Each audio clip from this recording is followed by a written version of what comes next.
this is good. Comment ils vont? Et maintenant, retrouvez notre jeune héros à la coupe au bol flamboyante dans Les aventures de Mini-San. Aujourd'hui, je vais participer en tant que bénévole au festival fantastique, du film fantastique à Strasbourg. C'est un festival qui se passe tous les ans où, effectivement, comme vous l'avez dans le nom, on y découvre plein de films fantastiques, que ce soit des thrillers, des films policiers, des films d'horreur ou autres. Et du coup, cette année, c'est John McTiernan, celui qui a réalisé Predator et Piège de cristal, aussi appelé Die Hard. Nous, là, actuellement, on est vendredi, on va aider à l'installation et on va aussi aider à la buvetterie. Voilà, c'est mon but de cette année et je vais participer pendant une semaine au bénévolat et je vous emmène avec moi.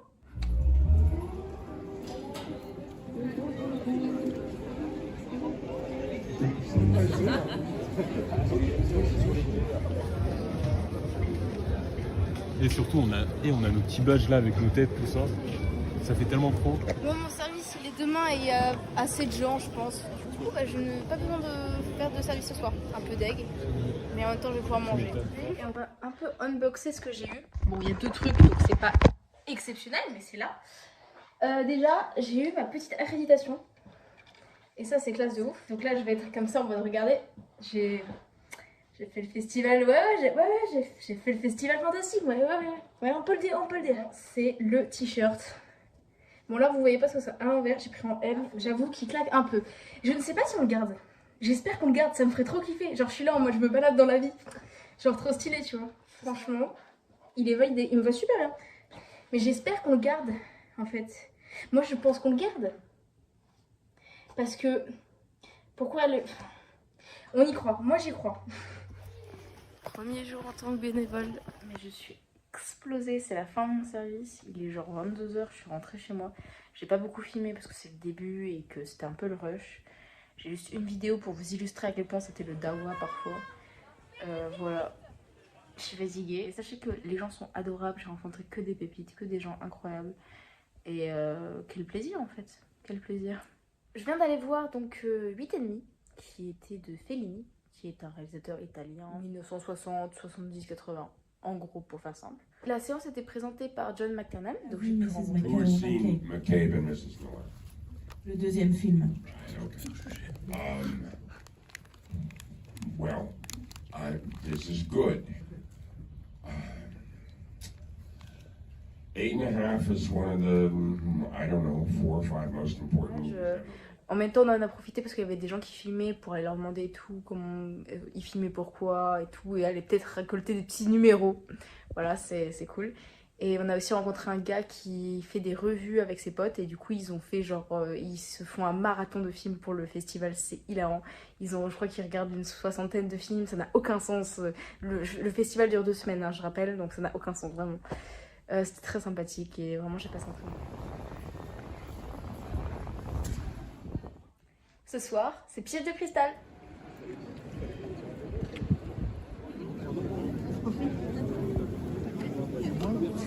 C'est toujours un événement important cette séance plein air parce que, alors malgré une météo un peu capricieuse, mais ça va, il a plu un peu cet après, mais pas ce soir. Donc normalement, selon la météo agricole, nous devrions passer cette soirée sans nous faire mouiller. Mais c'est toujours un événement important. Well, what a magnificent place to screen a movie. I'm overjoyed that you're all here, and now I should shut up and get out of the way and let you see the movie, okay? I hope you're all warm enough and the rain won't... The fire's slowly dying, and my dear, we're still goodbye. But as long as... Sublime, j'ai adoré, c'est exceptionnel. Je comprends Jake Peralta dans Brooklyn Nine-Nine. J'ai vraiment trop kiffé, littéralement un film de pompon comme on les aime. Et non, vraiment j'ai trop kiffé, et même Alan Rickman, j'aime beaucoup, en méchant ça rend super bien, comme si je l'avais pas vu en méchant dans Harry Potter, énorme.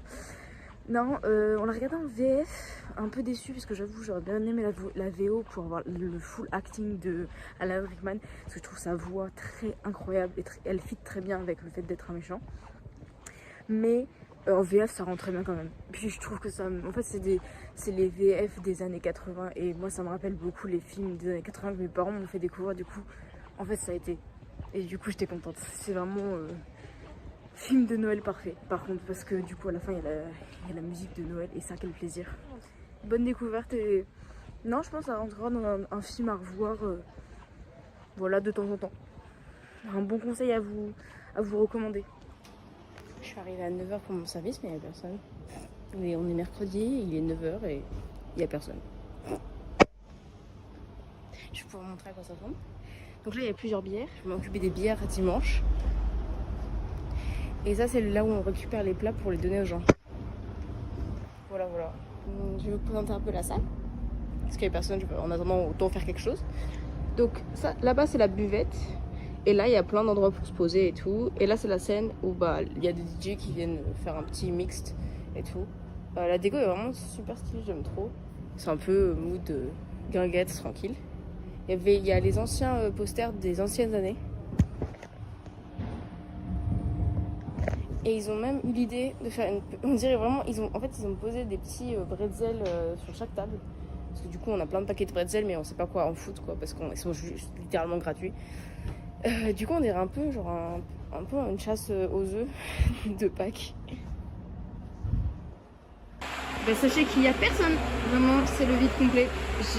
Là, il est 11h. Bon, il y a des petits enfants là-bas, mais il n'y a pas grand monde.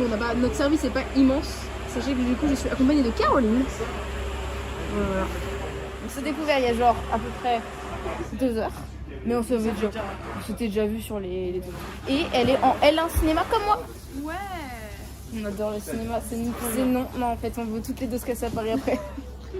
C'est super drôle quand même qu'on se dit. Mais je pense qu'avant 3 quarts de la fac, ils vont faire ça. Hein.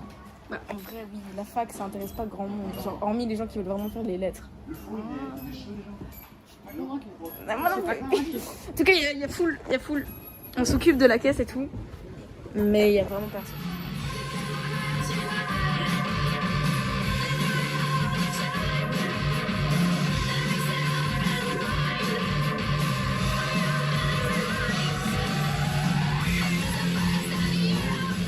On parle des courts-métrages internationaux d'animation que je suis allé voir ce matin. Il y avait du bon, du très...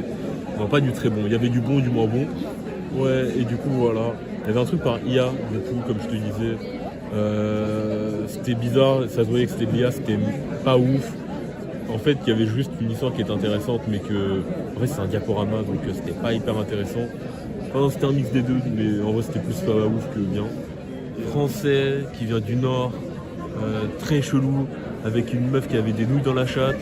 Et il n'y a aucune vanne là-dedans. Par contre, aucun rapport, je suis en train de penser aux gens autour qui m'ont entendu dire ça.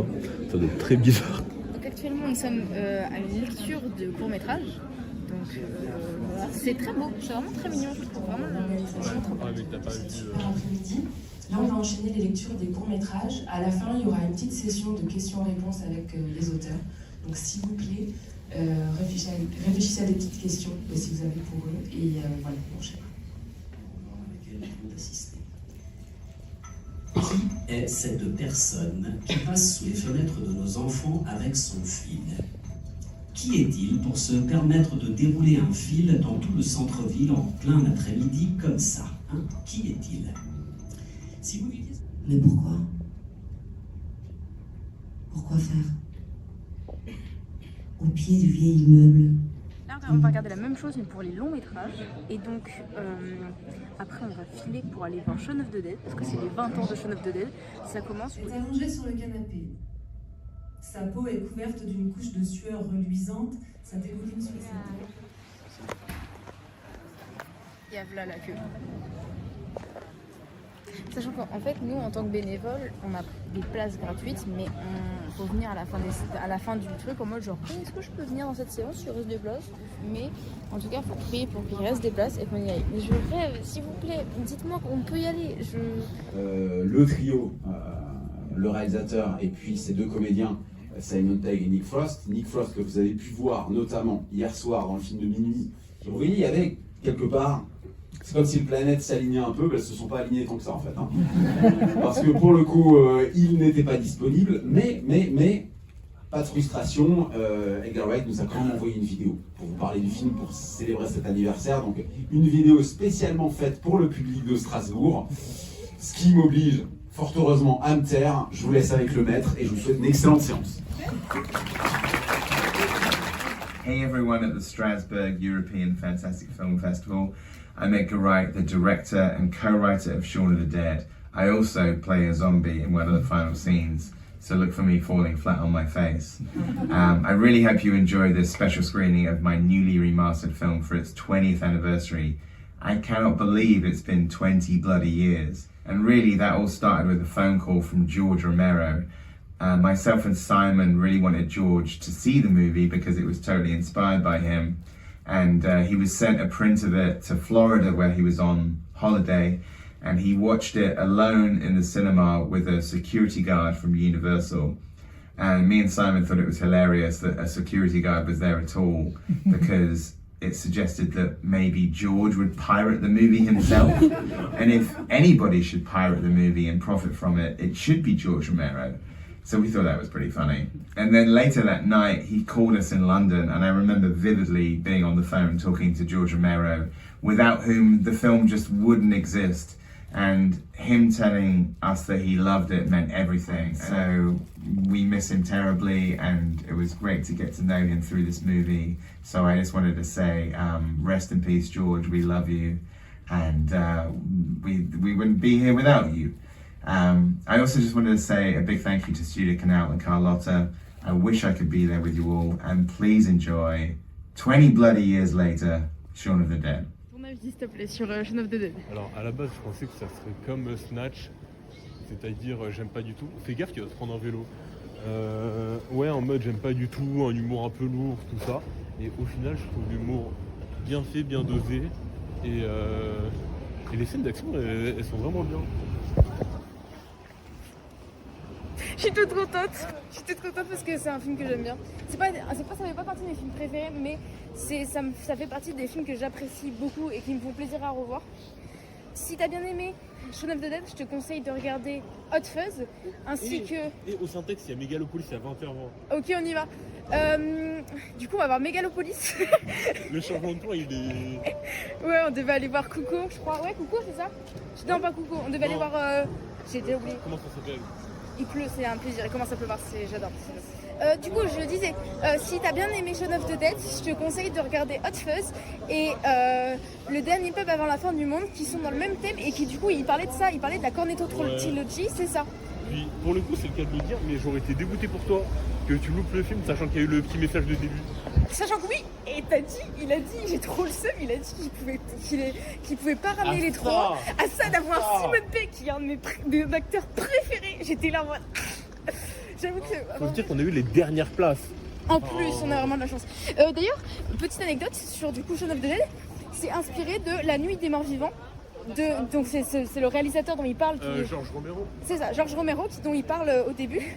Je viens de rentrer là, j'ai pas eu le temps de trop débrief et puis avec Mehdi on était à fond dans la conversation en fait et j'ai oublié de filmer. Mehdi a bien aimé, voilà, sachez-le, il a passé un très bon moment et tout, puis après je vais parler pour nous deux en tout cas. Moi je suis perplexe, très mitigée, parce que c'est pas le type de film où en termes de divertissement, genre je vais être là en mode c'était exceptionnel. En termes à étudier de manière cinéma, franchement, il y a des choses à dire, c'est très intéressant. Mais en termes de divertissement, je suis pas une grande fan, j'avoue.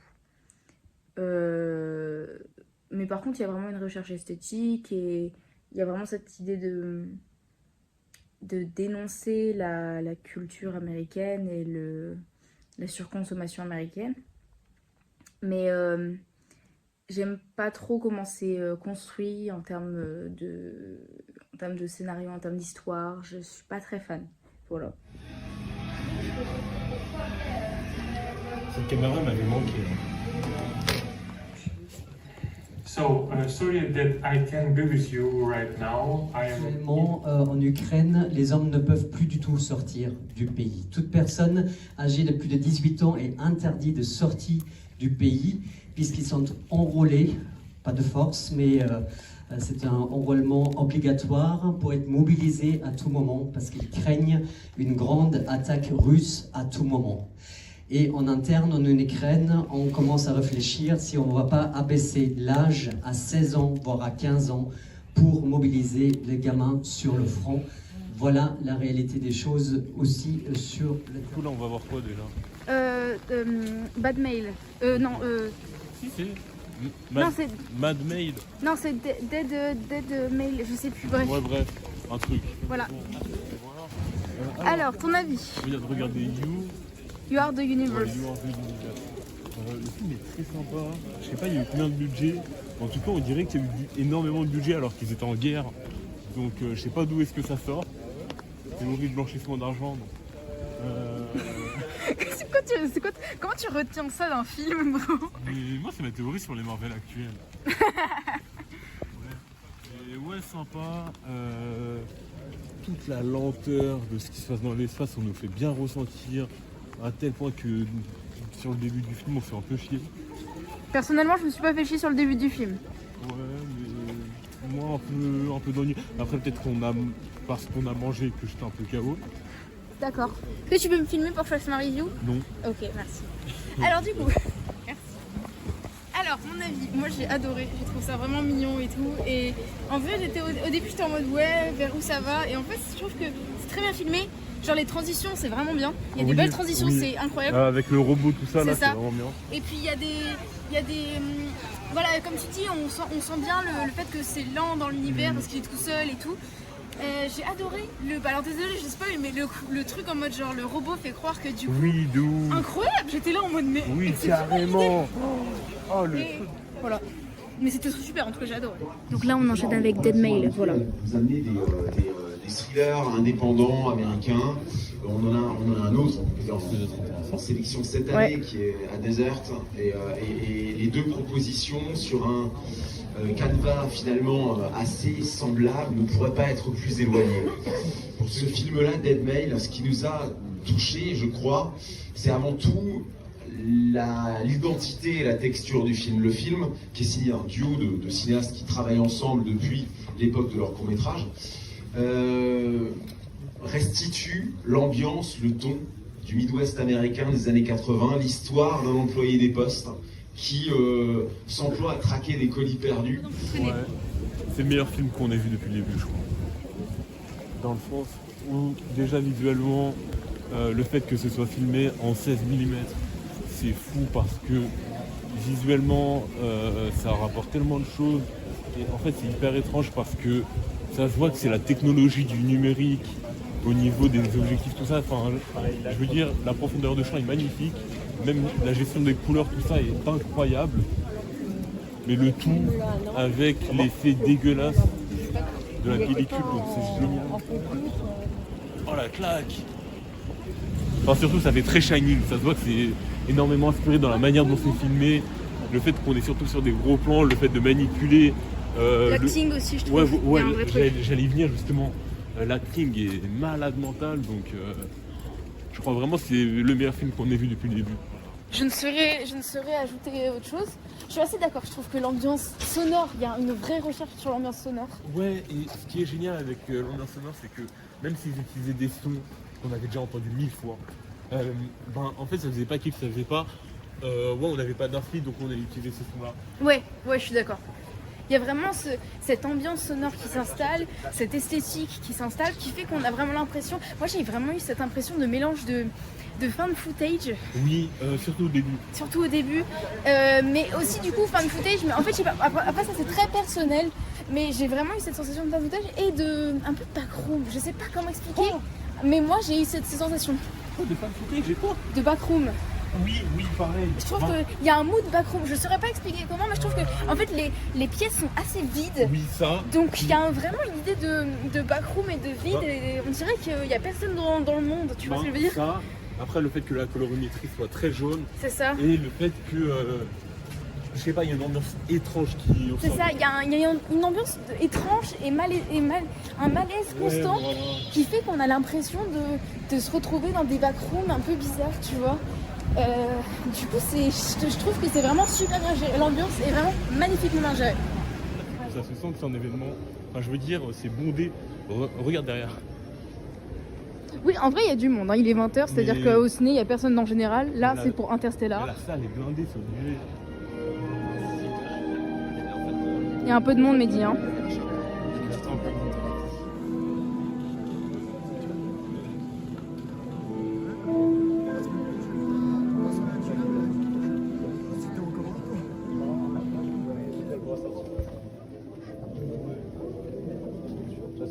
les étoiles. Ça va pas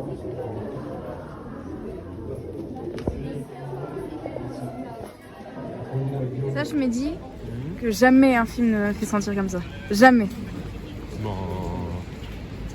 je comprends, mais ouais, c'est bizarre. Parce que t'as un truc, c'est qu'en soi, attends, je reprends. Un truc, c'est qu'en soi, le film, on n'a pas besoin d'en parler. Tout le monde sait que c'est trop bien, tout le monde sait que c'est incroyable, tout ça. Mais là, pour le coup, il y a une chose qui m'a marqué. Parce que j'ai jamais eu une séance aussi blindée, surtout pour un film comme ça, même si bon, Interstellar aujourd'hui, on connaît, on sait ce que c'est, tout ça.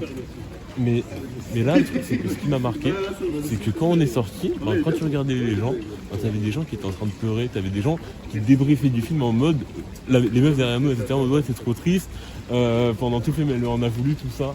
Et en fait, c'est là que tu dis, en fait, c'est hyper beau, et en fait, c'est pour ça que globalement, je pense que un peu tout le monde a envie de faire du cinéma, un peu tout le monde a envie de se ramener et d'avoir son truc où les gens sortent et se disent putain, j'ai vécu une putain d'expérience. Et juste les gens ils ressentent des putains d'émotions. Et ça fait un putain de discours motivation cinéma, lui, putain que c'est vrai. Il y a le café qui va sauter. Et il y a aussi les bières qui sautent. Du coup, bah, c'est un peu la même.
Festival européen du film fantastique de Strasbourg.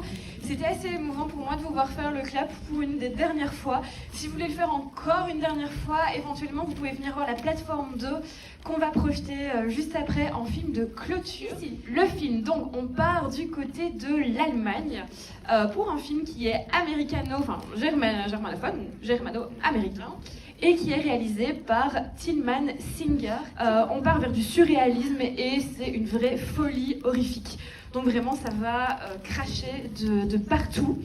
Au niveau des acteurs, on retrouve Hunter Schafer, donc, qui est l'actrice phare de Euphoria. On retrouve également Dan Stevens, qui est habitué à jouer les énormes psychopathes dans les films d'horreur et qui est encore à fond dans ce film. Je pense qu'il vole l'écran à tous les personnages et ça fait vraiment plaisir.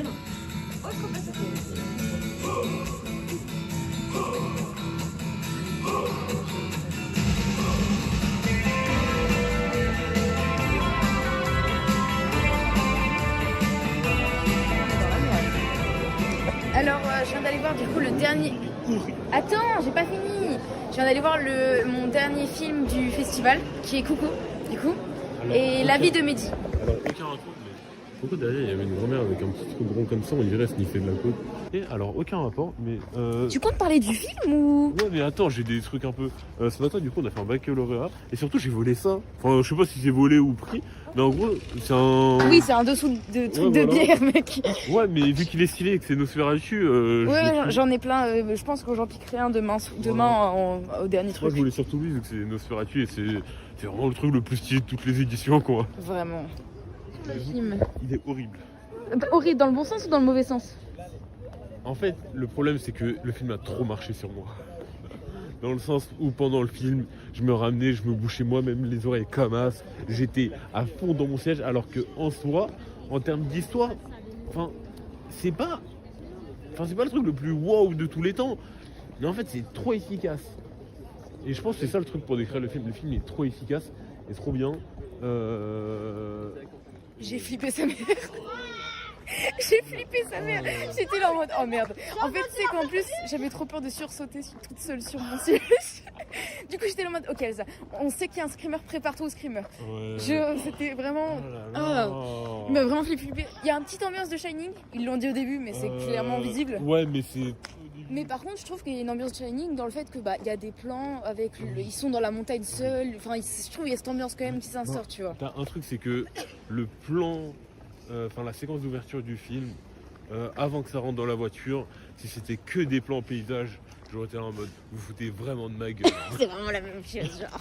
Mais non, ça va, c'était pas trop ça. C'est qu'il y avait quand même une différence. Non, c'était des clins d'œil à Shining sans être de la copie, tu vois ce que je veux dire? Voilà, meuf, faire le service de l'hôtel, où quand même on prend notre temps à voir l'action, juste prendre notre temps, mais en même temps, c'est pas hyper long, c'est pas assez long pour qu'on se fasse chier, et c'est pas assez court pour qu'on se dise ouais, le plan, t'aurais pu le supprimer. Donc sympa. Dimanche matin, tout le monde s'active pour faire le brunch, pour faire le brunch du dimanche matin, et c'est le dernier jour de bénévolat. On est en train de ranger le village parce que c'est la fin, on est genre 18h dimanche. Et donc tout se range et après il y a une petite soirée avec les bénévoles.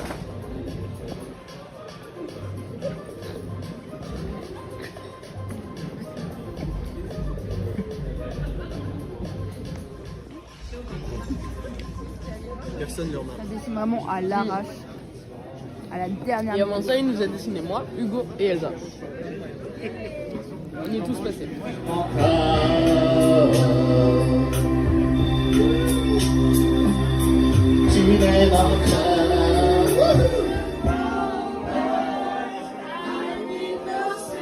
Le classique du karaoké, on va pas se mytho littéralement.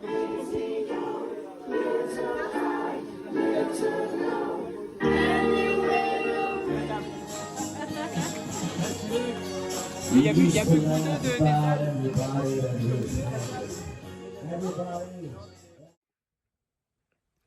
Salut! C'est la moi du montage, je ne te permets pas de bouger. C'est la moi du montage. Une semaine après les événements, j'ai pas du tout eu le temps de faire un petit débrief. Écoutez, c'était vraiment une super expérience et puis les bénévoles étaient vraiment adorables. J'ai fait des super rencontres que j'espère garder, voilà. Et voilà, j'espère que ça vous a plu. J'ai un peu fait ce que j'ai pu en termes de montage parce que j'ai pas pu tout filmer parce que sinon il y a des gens que je connaissais pas et donc les filmer direct c'est un peu surprenant et tu vas pas arriver et être en mode salut je te connais pas mais je vais te filmer et te poster sur YouTube. Je pouvais pas trop filmer les trucs comme ça. Pareil pendant les temps de bénévolat je pouvais pas trop filmer parce que soit on n'avait pas le temps soit justement je connaissais pas assez les gens pour me permettre de les filmer.